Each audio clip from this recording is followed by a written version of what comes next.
je suis ravi que des grosses têtes soient venues, des grosses têtes de la dissidence soient là, et qu'on puisse peut-être, grâce aux médias, parce que je vois que le public est encore pas tout à fait motivé pour venir un dimanche matin, et parler un peu de ce qui se passe dans ce pays et de comment on peut faire pour que ça aille mieux, quoi. Voilà. Merci en tout cas à tous ceux qui ont fait le déplacement. Merci aussi à notre cuisinière, Christine, là-bas, j'espère. Voilà, je vais laisser la parole à Christine. À Chloé. Alors Christine, je ne sais pas qui c'est, mais moi c'est Chloé Framry, donc je viens de Genève, je suis enseignante de maths et militante à mes heures perdues. J'ai l'honneur de présenter cette table ronde qui s'appelle « Comment restaurer l'état de droit pour des citoyens souverains ».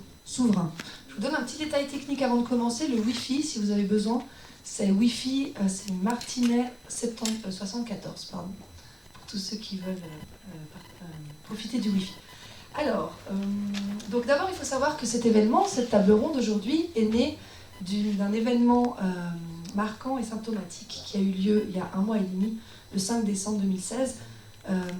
C'est le moment où la Cour de cassation est passée sous le contrôle du gouvernement. Donc le troisième pouvoir est devenu dépendant.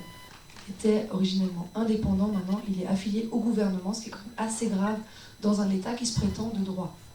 Je vais faire un rappel sur ce qu'est l'État de droit, pour qu'on parte tous avec les mêmes bases. Donc j'ai été voir sur Wikipédia ce matin pour me rappeler la définition d'état de droit. Donc c'est un système institutionnel fondé sur le principe du respect des normes juridiques, chacun étant soumis aux mêmes droits, que ce soit l'individu ou la puissance publique. Comme ça, on sait de quoi on parle. Un petit rappel aussi sur la salle. Cette salle, elle s'appelle la salle Yvette Martinez. Yvette Martinez a été une conseillère municipale et maire adjointe de la ville d'Annecy entre 1965 et 2000, et elle était reconnue pour son altruisme, son dévouement et sa solidarité. Donc on est dans de bonnes énergies ici, je pense que ça devrait bien se passer. Cette conférence, ces tables rondes vont avoir lieu, vont se dérouler en 6 parties. On aura une première partie sur l'état des lieux, sur les libertés en péril, jusqu'à 11h15 à peu près. Ensuite, on parlera de la corruption de nos institutions. Ensuite, on aura le repas, à 12h30 à peu près. Ensuite, on aura un petit concert musical avec le piano qu'on voit ici à notre gauche. L'après-midi, on parlera de la nécessité d'un sursaut citoyen. Et puis, enfin, on fera un échange. Il y aura un échange entre les intervenants et aussi avec vous sur les stratégies à adopter, les stratégies communes, qu'est-ce qu'on peut faire avec tout ce qu'on a, avec tout ce qu'on sait. Alors, les premiers intervenants, je commence par... attendez, parce que normalement, c'était Yves qui devait commencer. Yves Pommel, qui est climatologue de terrain, vice-président de l'association Père, Mère, Enfant, qui devait nous présenter la lettre d'un juge à l'origine, qui finalement ne l'a pas eu. Il nous expliquera pourquoi.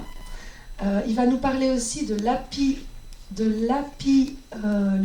et de l'archi, voilà. Alors je laisse un peu de suspense, il nous expliquera ce que c'est. Ensuite, on a 2 Thierry à ma gauche, Thierry Bécourt et Thierry Borne. Alors Thierry Bécourt, il est consultant en ressources humaines, évidemment engagé pour la défense des droits de l'homme, comme nous tous ici je pense, et pour la conscience également. Alors il est président de 2 associations. La première c'est Freedom of Consciousness, alors en français ça donne Coordination des associations et particuliers pour la liberté de conscience, donc c'est une association qui est reconnue à l'ONU, qui est ECOSOC, c'est ça. Et puis il est également président du Cercle international de la bannière de la paix, tout un programme. Est-ce que j'ai oublié quelque chose? Oui, il a écrit un livre ici qui s'appelle La nouvelle chasse aux sorcières, qui dénonce la propagande médiatique et puis autres, gouvernementale aussi, j'imagine.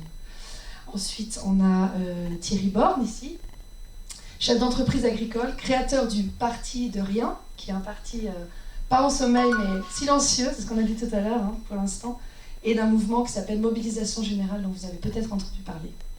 C'est un lanceur d'alerte qui ne lâche rien, je ne sais pas si on voit mon t-shirt, qui nous expliquera tout ça.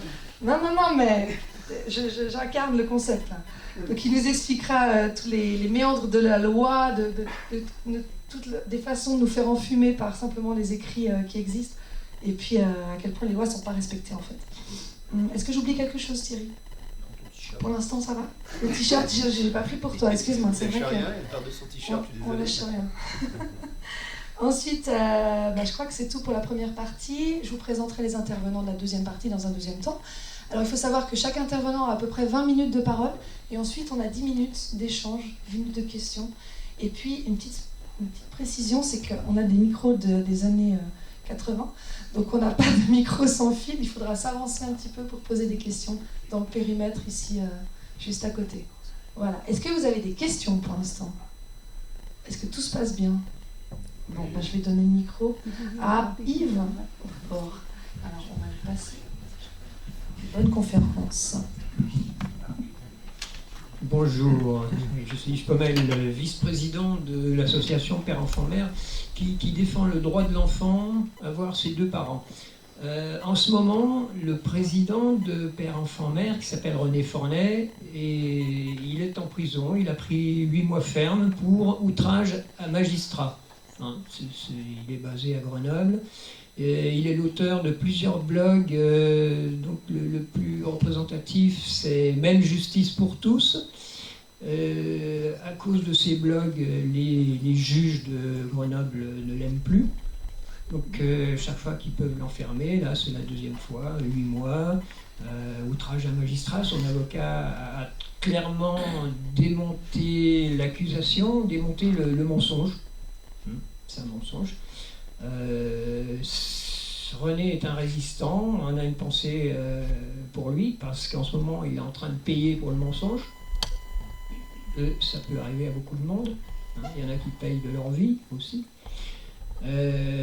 À partir de là, avec René, on avait eu l'occasion, j'ai pu lui faire rencontrer des juges à l'occasion de diverses sorties, parce qu'il y a des juges qui sont très intéressants, intègres. Et j'en ai contacté un. Je pensais pouvoir obtenir son avis, puisque le gouvernement vient de mettre la main sur la justice, en résumant. Donc je me suis dit, il faudrait que j'aie l'avis d'un juge. Donc j'en ai contacté 2.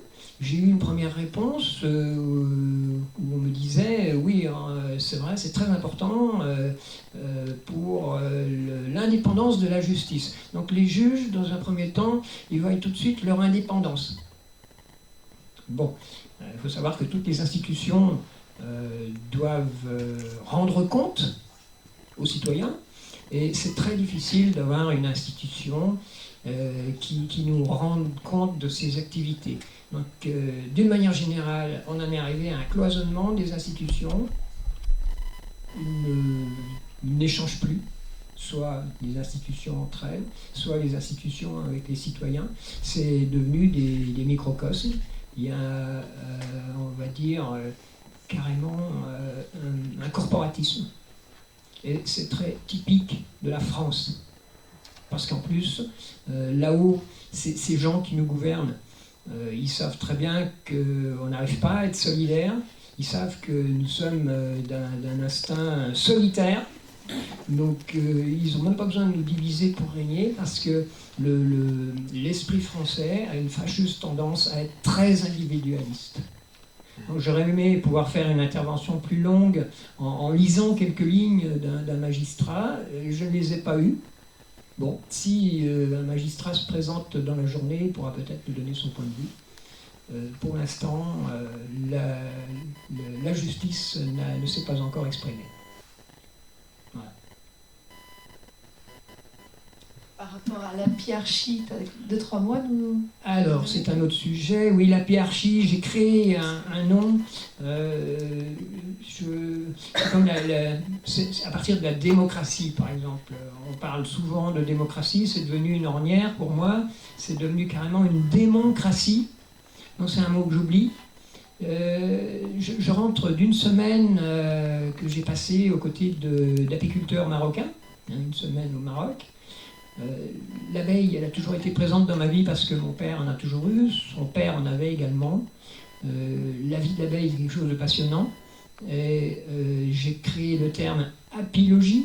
J'en ai parlé à Lydia et Claude Bourguignon quand ils avaient bien voulu s'arrêter à la maison. Eux ont créé l'agrologie par opposition à l'agriculture. L'agriculture, on cultive, on laboure, on déforme. L'agrologie, on comprend les sols. C'est ce que font Lydia et Claude Bourguignon. Alors je leur ai dit, de la même manière que vous avez créé l'agrologie, je crée l'apilogie. Elle m'a dit oui, c'est une bonne idée. Ils ne m'ont même pas demandé de droit d'auteur, rien. Et puis là, avec mon séjour au Maroc, j'ai créé l'api archi. Parce que chez les abeilles, il y a une reine, mais c'est un terme qui est complètement faux. C'est une mère. Elle est là simplement pour pondre des œufs, jusqu'à 2000 par jour, en pleine saison. Et puis transmettre une hormone, une phéromone à ses ouvrières pour donner la cohésion du groupe. Sinon, toutes les décisions, ce sont les abeilles qui les prennent. Donc, je parle d'api-archi, c'est le pouvoir, c'est le gouvernement des abeilles. Ce sont vraiment les citoyennes qui décident. Il y a quelques mâles, mais les mâles sont marginaux dans cette société. Voilà. C'est une bonne société alors. Oui, alors nous de l'autre côté, le Maroc c'est une monarchie, ben, j'aime bien parce que les Marocains ils aiment leur roi. Il y a plein de monarchies dans le monde constitutionnel. Nous on devrait créer une démocratie constitutionnelle. Eux là-bas ils ont leur monarchie constitutionnelle, il y a d'autres pays, les gens aiment leur roi. Ce qui fait qu'ils n'ont pas besoin d'en changer souvent comme on fait chez nous. Nous tous les 5 ans on en élit un autre. On élit un mauvais, parce qu'ils sont tous mauvais. Et cette élection, c'est un leurre, parce que la plus importante, c'est celle qui vient juste après, c'est les législatives. En 2012, j'ai accompagné un candidat aux législatives. Je me suis rendu compte qu'on avait déjà lessivé l'électorat avec la présidentielle. La deuxième élection, les législatives, elle arrive derrière. Les gens sont un peu fatigués, commencent à en avoir ras-le-bol. Je pense que c'est un peu fait pour ça. Donc dans la mécanique électorale, il y a quelque chose qui ne va pas. C'est pas la peine d'élire un mauvais. Et puis après, d'avoir à élire l'importante assemblée législative. Déjà, ils sont trop nombreux, parce que c'est pas la peine d'avoir autant de députés et de sénateurs. Aux États-Unis, ils en ont presque pas plus que nous. Mais en France, on est spécialiste pour avoir beaucoup de monde pour quasiment rien faire. Chaque député nous coûte 1 million d'euros par an. C'est là où on pourrait faire des économies. Donc, ce système, il n'y a plus rien qui fonctionne. Il n'y a rien qui ne peut fonctionner dans ce système-là. Donc, je préfère créer autre chose plutôt que de rester dans cette ornière. Je ne veux plus parler de démocratie. Ces termes-là ont tellement été pourris qu'il faut en mettre d'autres à la place. Il faut changer le vocabulaire. La fameuse novlangue de 1984 que je vous invite à relire. On parle très bien de tout ça. Merci. Merci à toi. Alors, déjà, est-ce que vous avez des questions à poser à Yves? Pour l'instant, non. Alors, on va passer à Thierry Bécourt, qui va nous parler de l'état d'urgence permanent qu'on vit maintenant depuis qu'on a 2 ans, 1 an, bientôt 2 ans. Et puis des nouvelles chasses aux sorcières, de la nouvelle chasse aux sorcières. Et moi, j'ai envie d'ajouter l'adage que je trouve résume bien la situation, c'est pour votre sécurité, on vous enlève votre liberté. Thierry. 2 petites secondes, je vous interromps. Il y a une Chevrolet qui s'est garée et ça gêne. Ok. À vous? Ça marche. Ouais, j'arrive. Excusez-moi. Merci, Oui, bonjour. On aurait d'abord merci pour votre présence. Vous m'entendez? Micro plus près, ça va mieux comme ça? Merci pour votre présence. Alors, c'est vrai que le constat dans ce genre de manifestations, de réunions, c'est que on a la plupart du temps, et je pense que je rejoins ce que tu viens de dire, c'est qu'on a peu de solidarité. Les Français sont, je ne veux pas faire un constat pessimiste au départ, mais c'est un constat de départ, et vous verrez, je ferai un constat positif à la fin. Et en fait, on a beaucoup de personnes qui sont déjà engagées, qui sont déjà presque convaincues. C'est un petit peu, notre présentatrice est prof, je le suis aussi, en tout cas je l'étais il y a encore quelques années, pendant plus de 30 ans. Donc on constatait toujours les mêmes choses. Les parents qui venaient voir les profs, je pense que tu peux encore le voir, c'est souvent, on peut le constater, c'est souvent des profs, les élèves qui ont en grande partie pas beaucoup de problèmes, et on pourrait très bien se passer de les voir. Et les parents qu'on voudrait voir, ils sont pas là. Donc c'est un petit peu la même chose que l'on voit ici. Alors, je pense qu'on peut être positif et qu'il y a de plus en plus de personnes qui commencent à prendre conscience. Il y a aussi beaucoup de résistants partout en France quand même. Il suffit de voir les réseaux sur Internet, et ça c'est quand même quelque chose de très positif. Bon, cela dit, on aurait bien aimé avoir une salle pleine et comme je disais tout à l'heure à ma femme, c'était d'avoir des gens dehors qui attendent et qui ne peuvent pas rentrer. Mais bon, ce ne sera pas encore maintenant. Je pense que la prise de conscience n'est pas encore pour aujourd'hui, du moins en nombre suffisant. Alors, j'entendais Éric Fiorit qui parlera tout à l'heure et qui disait sur sa dernière vidéo, bon, c'est peut-être la dernière que je fais parce que j'en ai un peu marre, j'ai un peu l'impression de prêcher pour du vent parce qu'on parle et puis il n'y a pas beaucoup de personnes qui se mobilisent, on n'arrête pas de bouger, puis tout compte fait, il n'y a pas beaucoup de personnes. Bon. Mais globalement, il y a quand même un mouvement de prise de conscience qui est bien présent. Même si des gens ne se déplacent pas, chez eux, derrière leur écran, de plus en plus de personnes en fait regardent les informations sur Internet et non plus à la télévision, aux médias. Je suis désolé parce que je préfère les appeler comme ça, étant donné qu'on sait quelles mains elles sont. Et puis aussi, ils commencent à se poser beaucoup de questions. Et quand on parle aux gens, alors évidemment, il y a beaucoup, j'aime utiliser cette expression du français comme étant un crocodile, c'est-à-dire grande gueule, petite patte. C'est souvent ce qu'on peut remarquer. Hein. On gueule beaucoup, mais on ne fait pas grand-chose. Et cette idée de crocodile, peut-être est en train de changer. Peut-être qu'on voit un petit peu les pattes en train de grandir. En tout cas, c'est ce qu'on peut observer en regardant les réseaux. Alors, pour me présenter très très rapidement, au moins en tout cas sur l'étiquette sur laquelle j'interviens aujourd'hui, donc on a fondé il y a plus de 20 ans maintenant une association qui est donc reconnue depuis l'année dernière, justement, en tant qu'organisation non gouvernementale de l'ONU et ECOSOC, donc économique et sociale. Donc enfin, l'ONU devient un peu notre maison, donc ça nous fait vraiment du bien, et c'est peut-être une reconnaissance légitime internationale. L'ONU n'est pas forcément le côté négatif qu'on peut voir. Il y a du négatif à l'ONU, il y a du positif, c'est humain, c'est tout. Donc il faut être dedans pour faire bouger les choses. Et il y a énormément de choses extraordinaires qui se passent à l'ONU. Mais évidemment, on a toujours tendance à voir l'OMS, les laboratoires pharmaceutiques, tous ceux qui sont aussi présents à l'ONU, et pas que. Donc oui, c'est toujours un combat perpétuel. Là où il y a la lumière, il y a les ténèbres, et réciproquement. Mais à l'ONU, on rencontre énormément de personnes, comme ici, qui sont actives, et particulièrement dans le monde de ce qu'on appelle la société civile et des associations, telles que les nôtres, quand ces associations sont reconnues. Alors, quand on est reconnu, on a droit à un réel pouvoir médiatique, un réel pouvoir d'information sur le monde entier. Et c'est là où c'est intéressant. Alors nous, notre connaissance est d'autant plus intéressante parce qu'on était en France les leaders dans les années 80, 90, de la prise de conscience ce qu'on appelait donc, j'ai écrit plusieurs livres, ça c'était un livre un peu pamphlétaire, qui est donc s'intitulait « La nouvelle chasse aux sorcières, une propagande qui détruit des réputations et des vies ». Et ça, c'était dans les années 70-80. En 96, en 74, on a commencé à chasser les sectes.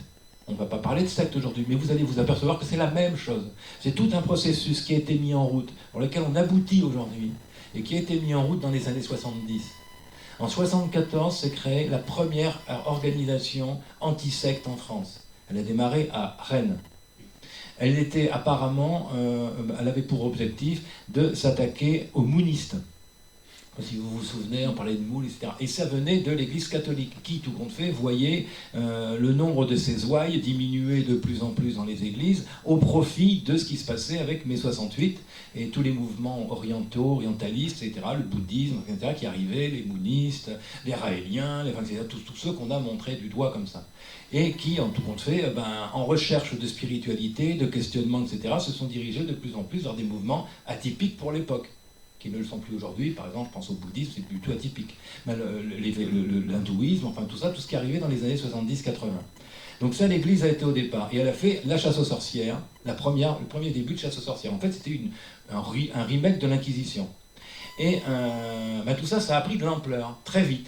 Pourquoi ? Parce qu'on s'est aperçu qu'il y a eu une réelle prise de conscience, un détachement de cette société de consommation, et on s'est aperçu que tous ces gens qui se posaient des questions dans les années 80, eh bien, ils commençaient à manger bio, ils commençaient à se mettre et c'est là où vous allez comprendre le lien avec aujourd'hui, quoique ce ne soit pas si vieux que ça, et ils se sont rendus compte que ces gens allaient contre la société de consommation.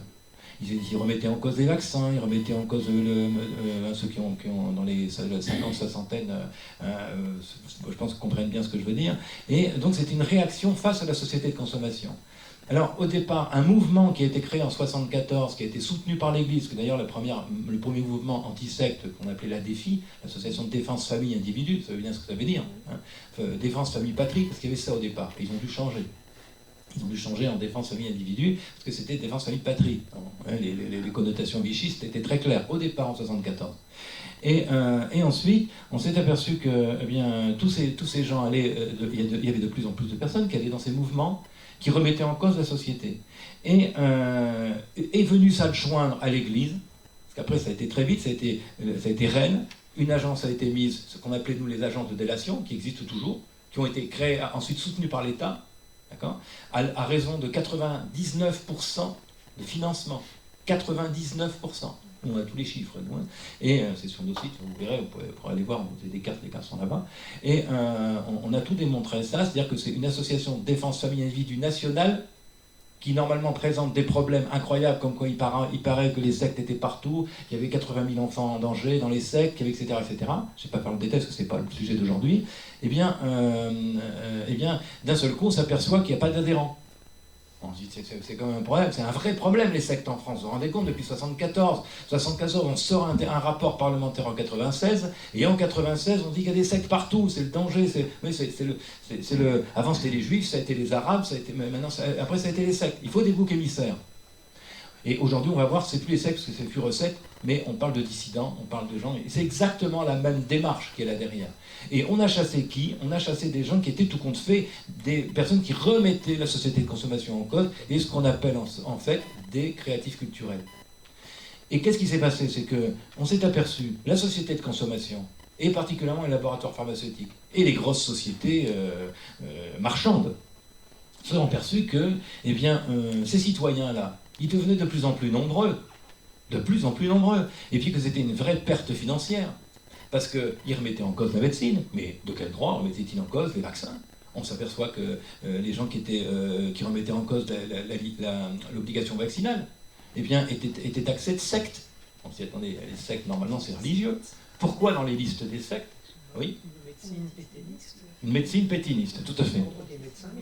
Voilà, c'est justement ce que tout à fait, c'est ça. Et on est bien dans cet ordre des médecins, mais pas que ça. On s'est aperçu que cette société de consommation, allait s'attaquer à tous des dissidents qui, tout compte fait, remettaient en cause le système.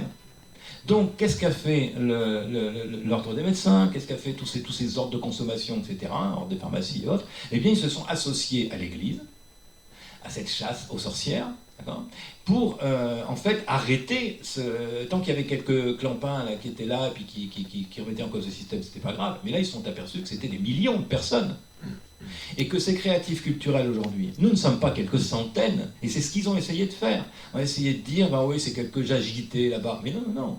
Les statistiques officielles sociologiques qui ont démarré aux États-Unis en 2000 et qui se sont transportées sur le territoire européen au moins, c'est plus de 27% de la population. Ça fait une perte de millions. C'est plus de 70 millions de personnes en Europe, et pareil aux États-Unis, parce que la population est à peu près la même. 70 millions de personnes, d'accord, qui en fait remettent en cause le système. Or, que fait le système en place avec tous les merdias, qu'ils soient presse ou... c'est-à-dire qu'on parle toujours dans la même ligne, et on est en train de nous dire que c'est quelques agités du chapeau. Mais eux, ils savent bien que c'est pas vrai. Donc ils bloquent tout, d'où la chasse aux sorcières, d'où les sectes, d'où les associations qu'on va financer à 95% pour aller chasser ceux qui, tout compte, parce qu'en fait cette société-là a peur. Alors j'écrivais donc moi je voulais vous parler de la stratégie de l'hydre. Vous allez comprendre ce que je veux dire par stratégie de l'hydre. C'est-à-dire qu'en janvier 2002, dans ce livre-là, qui est sorti en 2002, après un rapport sur les sectes en 96, on dénombrait 171 groupes dangereux. Et vous allez voir qu'on reproduit la même chose après Charlie. Et j'ai repris un petit dessin qu'on ne voit pas sur vidéo, mais j'aurais voulu le montrer, mais vous voyez un petit peu ce genre de truc, je suis, après Charlie, je suis Charlie. C'est extraordinaire. Mais là c'est cette jeune fille qui tient le panneau, là, Des gens qui ont compris très vite. Et il y en a beaucoup de jeunes et moins jeunes, évidemment, mais de jeunes aussi qui ont compris. Sa pancarte, c'est « Je suis sur écoute ». Alors, vous pouvez pas lire au fond, mais on dit « Ah ben, c'est encore une qui dit « Ah ben, et t'es Charlie, toi ?» Ah ben non, non, moi je suis pas Charlie, je suis sur écoute. Ouais, donc, et en fait, les gens ont compris. Et beaucoup de personnes ont compris. Donc je ne suis pas pessimiste du tout. J'aurais aimé évidemment que la salle soit plus que pleine, mais c'est pas grave. En fait, il y a quand même une vraie compréhension.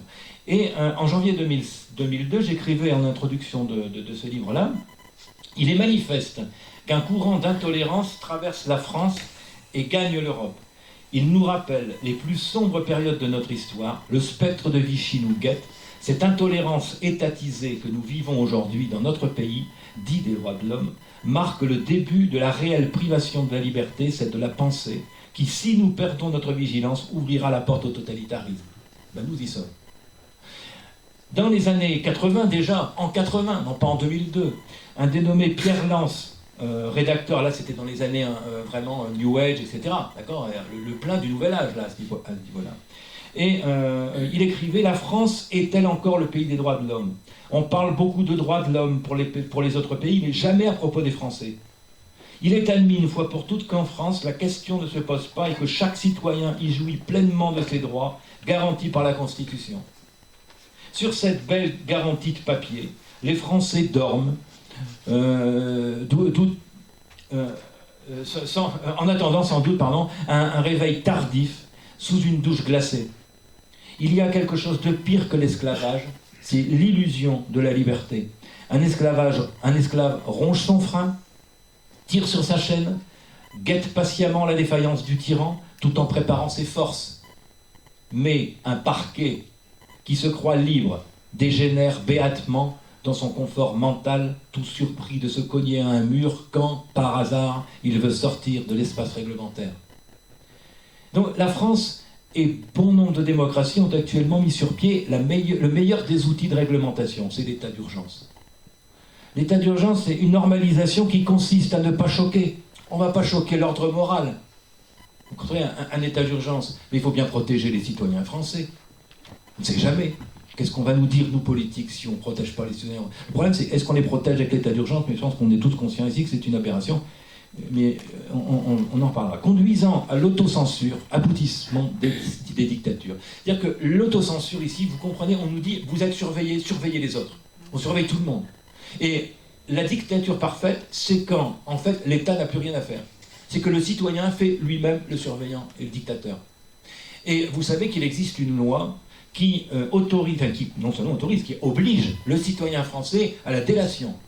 C'est-à-dire que tout ce qu'on trouve comme suspect, je pourrais vous en raconter des exemples tout à l'heure, mais tout ce qu'on trouve comme suspect en tant que citoyen, ben, on a le devoir de citoyen, d'aller faire la délation à la préfecture et au système de police, etc., pour pouvoir dire, ben voilà, moi je trouve que mon voisin il est suspect, soit des gens bizarres.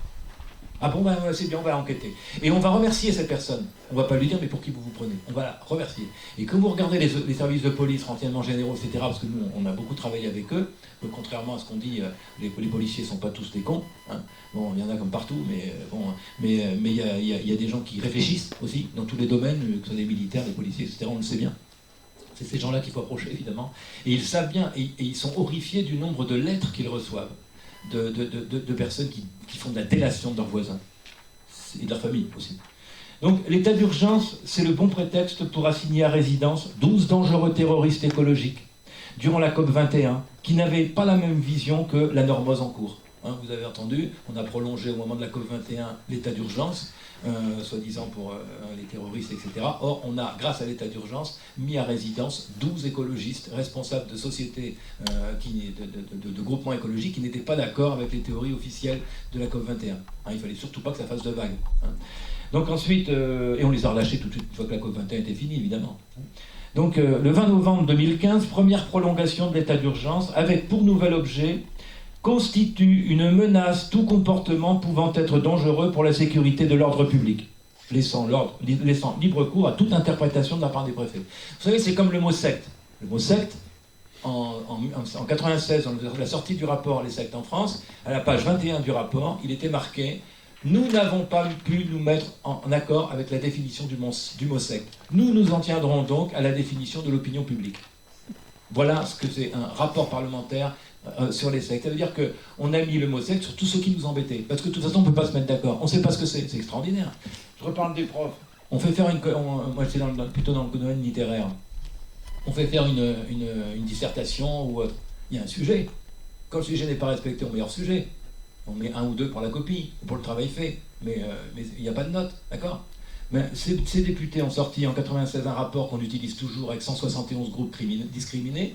Et puis, en fait, il était marqué à la page 21, les sectes, on ne sait pas ce que c'est. Mais on va le faire quand même. Donc ça veut dire qu'on a pu mettre des sectes sur des gens qui étaient anti-vaccinalistes, sur des gens qui faisaient des méditations, sur des gens qui allaient manger bio, qui faisaient du yoga. Il y en a plein comme ça. Et certainement pas les religions, ils s'en foutaient, c'était pas le but.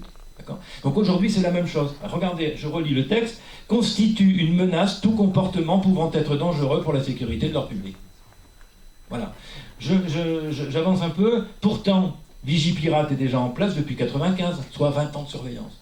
Ça fait 20 ans qu'on est sous Vigipirate. Ensuite, janvier 2015, opération Sentinelle. Depuis janvier 2015, on a l'opération Sentinelle. On a plus de 10 000 militaires qui patrouillent sur le territoire français, faisant qu'il y a plus de militaires sur le sol français qu'en mission. C'est-à-dire que la France, c'est le champ de guerre de nos militaires. Extraordinaire quand même. Ça vous fait rien quand vous voyez là, vous vous promenez à Annecy, et puis vous voyez 3 militaires là comme ça se balader avec leur chapeau, leur mitrailleuse. Hein. Et en plus, c'est vachement efficace. C'est vrai qu'en plus, ils se baladent, mais ils sont payés à se balader à Annecy, c'est génial. Enfin, vaut mieux se balader ici que dans les sales quartiers de Marseille, de Paris ou de Roubaix, etc. Ça, je le comprends, mais en tout cas, voilà où on en est. L'état d'urgence est l'exception institutionnalisée qui nous pousse à vivre autour d'une menace annoncée en opposition à la nécessité de patience d'une démocratie. Une démocratie, ça doit être patient, pas dans l'urgence. On cherche donc à nous faire partager la croyance que nous sommes au bord de l'apocalypse. Il n'y a pas d'apocalypse en France. Il n'y a pas d'apocalypse dans le monde non plus. Vous savez que les études sociologiques des spécialistes de la guerre disent qu'on n'a jamais été aussi pacifique sur notre planète. Il n'y a jamais eu si peu de guerres sur notre planète. Alors, dites ça aux gens, attendez, on n'arrête pas d'en parler de la guerre tous les jours. On parle de quoi ? On parle toujours des mêmes. On parle toujours des mêmes endroits à la guerre, mais c'est très localisé. Prenez la carte mondiale, vous regardez, c'est très localisé. Ça ne veut pas dire que ce n'est pas dramatique. En plus, c'est nous qui les avons. Hein. On ne va pas parler de la Syrie, de la Libye, de l'Irak, etc. Hein. C'est bien ce qu'il y a derrière, et nous. Hein. Et donc, en fait, c'est très localisé. Donc, globalement, il y a peu de guerres par rapport à ce qu'il y avait avant. Donc, on va vers une planète pacifiée. Bon. Et peut-être que je ferai un petit clin d'œil à Trump en disant merci à Trump pour arrêter ce que l'OTAN était en train de faire avec les autres cons qui étaient soi-disant démocrates pour aller préparer la guerre avec l'OTAN contre la Russie. Hein, bon. Et l'Iran. Enfin, etc. Donc on est tous conscients de ça. Donc ensuite, soyons attentifs. Très bien. Mais à nous, à l'autre, à notre démocratie, notre liberté. En reprenant le temps qui nous appartient, rééquilibrons la balance de notre démocratie, celle où nos peurs cesseraient de peser plus lourd que nos espoirs. Alors je vais vite, parce que bon, je ne suis pas le seul, mais je me souviens des mots de notre représentant national Hollande, qui prononçait lors de son intronisation, disait « Je serai un président normal ». Alors ça m'a vraiment interpellé. Vous vous souvenez, hein, le président normal, on n'arrête pas d'en parler, le président normal. C'est quoi un président normal ? Pourquoi s'appeler normal ? Mais par rapport à quoi ? Par rapport à qui ? De quelle norme parlait-il ? Qui lui donnait la norme qu'il devait appliquer en France ? Et puis, qui dit norme, dit normalisation. Et qui dit normalisation, c'est la pensée unique, c'est donc la normose. On est tous des normosés. Et on est en train de sortir de cette normose peu à peu.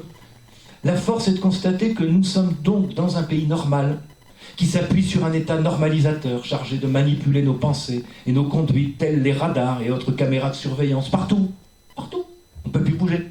Ou encore Vigipirate et Sentinelle, qui, à force de nous demander d'obéir, conduisent à des réflexes de soumission.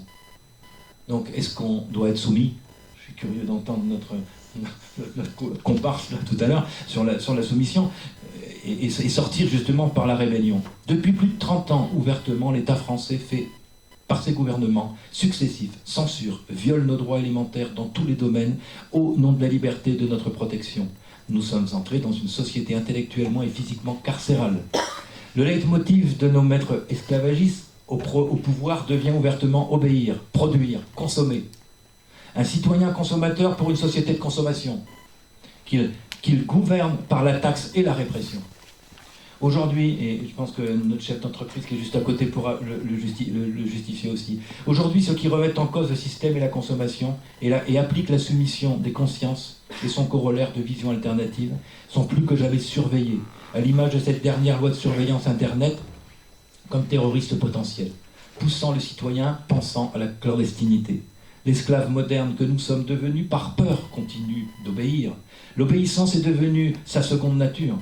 Nous acceptons notre vie de soumission et d'humiliation, notre misère devant les maîtres de pacotille par crainte et lâcheté. Nous disposons pourtant du nombre et de la force du boycott. C'est ça notre arme, le boycott. Et nous, nos maîtres à penser, eux, ne tiennent leur force que de notre consentement et de notre lâcheté. Certes, désobéir, c'est risquer l'aventure et le changement, mais c'est surtout retrouver notre dignité. Krishnamurti nous avait prévenu. Ce n'est pas un signe de bonne santé mentale que d'être adapté à une société malade.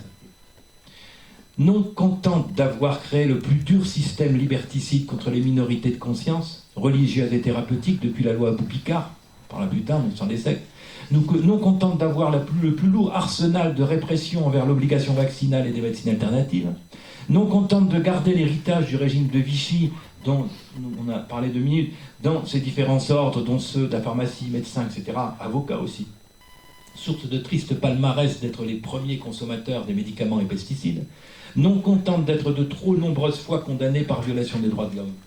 Hein, on en parlait juste avant, la Convention internationale des droits de l'homme et Convention européenne des droits de l'homme supplantent le droit de tous les pays signataires. Et on nous fait croire, y compris à l'école, on nous fait croire que c'est un beau texte, regardez, il faut s'en inspirer. Non, non, non, non, évidemment qu'il faut s'en inspirer. C'est un texte qui supplante tous les textes, qui est au-delà de la législation des pays signataires. Ça veut dire que la France, elle est condamnée régulièrement par l'Europe et par l'ONU, parce qu'elle n'a pas respecté les textes. Ça, les gens ne savent pas, ils croient que c'est des beaux textes comme ça. Ah, c'est beau, est-ce qu'elle était appliquée? C'est à nous de la faire appliquer. C'est à nous d'utiliser cette Convention européenne des droits de l'homme et cette déclaration universelle. Elle est au-dessus de tous les textes. Donc il ne faut jamais l'oublier. Il ne faut pas croire que quand on dit « Ah oui, mais ça c'est beau », non, non, ce qui est le plus important, c'est le droit français. C'est pas vrai. Parce que si c'était le cas, la France ne serait pas condamnée. Donc le plus important, ce sont ces textes-là. Et c'est là-dessus qu'on doit s'appuyer. Tout comme notre Constitution française, mais ça, d'autres personnes en parleront. Le totalitarisme justifie la violence d'État, menée contre les opposants assimilés à des ennemis intérieurs. Nous sommes des ennemis intérieurs. C'est ça qu'il faut bien en prendre conscience. Il se définit comme une réaction aux valeurs, les véritables terroristes. C'est nous. Pour un État voyou qui se perpétue depuis des décennies, les vrais terroristes, c'est nous. Et nous, on ne met pas de bombe. Nous, on parle, on écrit, on est conscient, on est lucide. Il est là le danger. C'est pas quelques petits salopards qui vont tuer des innocents, qui sont évidemment des salopards, il n'y a rien d'autre à dire, et le mot n'est pas suffisamment fort, évidemment. Mais c'est pas eux le danger. Au contraire, quelque part, eux, ils leur permettent de mettre des lois encore plus dures pour nous surveiller. Et pour aller arrêter tous les sites. Vous savez qu'après Charlie, j'essaie de faire court, je me encore 5 minutes, mais après Charlie, qu'est-ce qui s'est passé? L'Express publiait, 1 mois après, une liste de 61 sites dangereux pour la France. Et cette liste de sites, eh bien, c'était, vous cherchez vous dites, ben voilà, il y a eu Charlie, les terroristes, Allah Akbar, vous vous souvenez, les mecs qui sont sortis de Charlie, les deux là, avec leur Kalachnikov, je ne sais pas si vous vous souvenez des images, c'est comme en 2011, avec l'attentat, les tours jumelles, etc. 2011, 2001, ouais, c'est vrai que ça passe tellement vite. Mais on sait encore autre chose, c'est 11 septembre. Mais qu'est-ce qui s'est passé? Qu'est-ce qui est tombé de l'avion? Le passeport du mec, et on n'a retrouvé qu'un. D'ailleurs, il n'y a que ça qui est tombé. Et en plus, il n'y a que ça qui est tombé. Tout le reste a été détruit. Ouais, c'est ça, c'est incroyable, c'est sûr. Dans celui de Nice, ça commence à faire fort. Celui de Nice, il y avait aussi laissé ses papiers. Et dans Charlie, eh ben, les deux qui ont fait ça, ils ont aussi laissé leurs papiers. Alors moi je ne veux pas faire de complotisme quelconque, mais j'essaie de réagir en tant que citoyen un peu intelligent, on va dire, autant que je peux le faire, mais c'est quand même gros, quoi. On retrouve à chaque fois, et les mecs qui signent, mais vous connaissez beaucoup de terroristes qui vont amener, puis ils vont laisser leur carte d'identité, c'est moi. Non mais ça, alors vraiment on finit de se poser des questions, et à chaque fois qu'il y a ça, à chaque fois il y a des lois de plus en plus dures qui sont données, soi-disant pour nous protéger. Et qu'est-ce qui s'est passé après Charlie? Quand on a vu ces deux-là, justement, on sait très bien, ils s'étaient pas surveillés ce jour-là, c'est marrant, et personne. Et les deux, ils ont posé, ils ont dit allez à l'Akbar, ils ont posé leur kalachnikov sur la voiture, et puis ils ont ramassé une basket par terre, etc. Et ils sont repartis, Allah Akbar. Mais un terroriste, il réagit comme ça. Non mais attendez, il faut arrêter. Donc, et la police qui était au bout de la rue, ils sont arrivés, puis tout compte fait, la police a reculé, ils ont laissé passer. Enfin, je veux dire, mais c'est rocambolesque, quoi, il faut arrêter de nous prendre pour des cons. Et donc, et à part ça, donc après ça, l'Express nous cite la liste, gentil l'Express, vraiment sympa, il nous cite la liste de 61 sites sur Internet, et vous vous dites, mais c'est des sites djihadistes. Vous allez voir, vous dites, ah non, aucun site djihadiste, aucun. C'est des sites qui sont susceptibles de nous donner de la mauvaise information, tels que Wikistrike, par exemple, Wikistrike, qui nous donne des informations qu'on ne donne pas dans les merdias. Et les merdias, ils nous disent, mais attention, nous, on donne la vérité. Alors faites attention, sur Internet, on nous dit n'importe quoi. Nous, on est là pour vous donner la vraie vérité. D'accord ? Donc c'est normal que nos ministres couillons, là, usurpateurs de la démocratie, eh bien, nous sortent des lois, on court le dernier en date, je ne parle même pas de Valls, on en reparlera après, hein, et qui nous dit, mais attention, nous, on est là pour vous protéger, on va vous dire ce qu'il faut dire et ce qu'il ne faut pas dire, ce qu'il faut lire et ce qu'il ne faut pas lire. Donc 61 sites, un organe de presse français, soi-disant démocratique comme l'Express, attaque la liberté de pensée et de conscience en France à travers Internet. Non mais c'est quoi ? Et aucun site djihadiste. Alors moi, entre la carte d'identité, les trucs, etc., et à Nice, quand le camion il passe justement avant, un quart d'heure avant, il y avait les voitures, après il n'y en a plus, et puis on retrouve la carte d'identité du mec. Bon. Et en Allemagne c'est pareil, on recommence. Mais c'est quand on va ouvrir les yeux ? Enfin, il y en a quand même de plus en plus qui ouvrent. Alors je vais conclure. On condamne donc tous les créatifs culturels. Enfin, citoyens républicains engagés, et ça on en reparlera parce qu'on est là justement pour ça, ce qu'on présentait, je viens de prendre connaissance du décret Félon 2016-1675, du 5 décembre 2016, dernier jour de la fonction de notre ministre dictateur Valls, parce que c'est un vrai dangereux ce type-là, un vrai dangereux. Et Valls, que M. Hollande ne pouvait ignorer, paru au journal officiel 283, texte, etc. Inspection générale de la justice. Ce qui va à l'encontre de la séparation des pouvoirs exécutifs, législatifs et judiciaires. On va aller jusqu'où ? Jusqu'où ? Et quand on va enfin se rendre compte que de toute façon la France est devenue une dictature ? On ne va pas vers la dictature, c'est fini. Nous y sommes. Et il n'est pas acceptable que Manuel Valls s'autorise à agir comme un des plus grands dictateurs de notre planète. Il se rend responsable d'une violation flagrante de la Constitution faisant entrer notre pays en dictature. Alors, le public doit en être conscient et soutenir de sa main puissante la liberté, la fraternité et la vérité. Déclaration des droits de l'homme, article 16, et du citoyen de 1789, qui affirme que toute société dans laquelle la garantie des droits n'est pas assurée, ni la séparation des pouvoirs déterminée, n'a point de constitution. Nous n'avons plus de constitution. Nous avons clairement un paysan, j'allais dire, excusez-moi pour les paysans, dommage, ils ne méritent même pas, ils ne méritent pas du tout ce terme-là, excusez-moi, je suis en train de dire des bêtises. Les paysans sont les gens les pays, exactement, les paysans, peut-être en tant que ça, et bien lui il ne mérite pas ce titre d'habiter ce pays-là, on est bien d'accord, quelque part le terme est juste. Qui ose dire qu'on a officiellement, on refuse, on ne va pas pendant un certain temps, on ne sait pas combien de temps, suivre les déclarations des droits de l'homme. Voilà ce qu'il nous dit. Face à cette dictature, maintenant installée, je propose la stratégie de l'hydre. La stratégie de l'hydre, eh bien, elle consiste à faire ce qu'on appelle le 8e travail d'Hercule. C'est-à-dire que lorsque Hercule arrive, on connaît tous la légende des 12 travaux, il arrive à la 8e, il est devant l'hydre. L'hydre a 9 têtes, ou à 7 têtes, ça dépend les... Et puis il dit, ben voilà, moi, Hercule, costaud, hein, mouse costaud, belle épée, tout ça, j'arrive, et bon, l'hydre, elle ne me fait pas peur, j'y vais, je coupe sa tête, je coupe les têtes. Et quand il coupait les têtes, il s'apercevait qu'elles repoussaient. Et plus il les coupait, plus elles repoussaient en nombre. Enfin, si vous connaissez un petit peu la légende. Et donc il retourne sur la berge, elle était dans la vase. Quand ? Dans la merde. Je parle de merdia, en l'occurrence. Parce que c'est le cas. Et nous, on a été très très confrontés aux journalistes. Hein. On a vu ce qu'ils étaient capables de faire. Hein. C'est tous ceux qui sont dans le système. Les vrais journalistes, on en a, nous, au niveau du CAPLC. Mais ils sont pas dans les médias, parce qu'on les veut pas. Quand ils veulent pas dire la vérité, on les met dehors. Hein, vous connaissez la chanson de Brassens, hein, celui qui veut dire la vérité, etc. Donc, eh bien, ils sont contre ça. Et puis, on nous dit que je ne parle pas le fil de ma pensée, que je suis en train de perdre. Hercule, voilà, l'hydre.